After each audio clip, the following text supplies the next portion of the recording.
Hi friends, ఈ చేపను పట్టడానికి నాకు ఎంత సమయం పట్టిందో ఒకసారి చూడండి.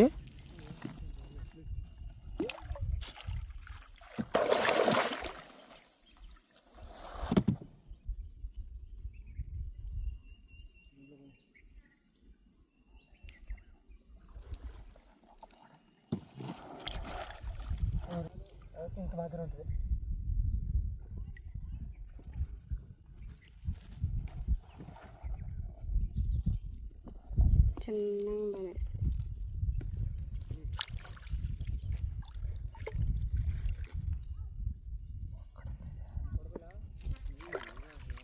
చిన్నగా పక్కండి చిన్న వెళ్ళింది.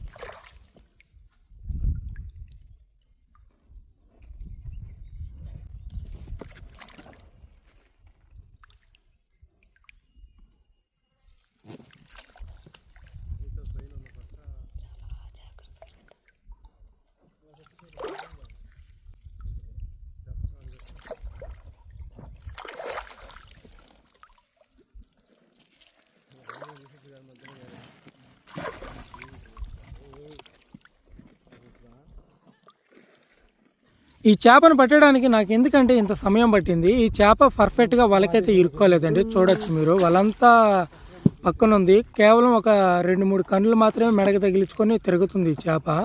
అందుకని ఇంత సమయం అయితే పట్టింది అనమాట ఈ చేపను పట్టడానికి. అంత జాగ్రత్తగా పడితేనే మనకి ఈ చేప అనేది దొరికింది, లేకుంటే ఎప్పుడో వెళ్ళిపోయి ఉండేది.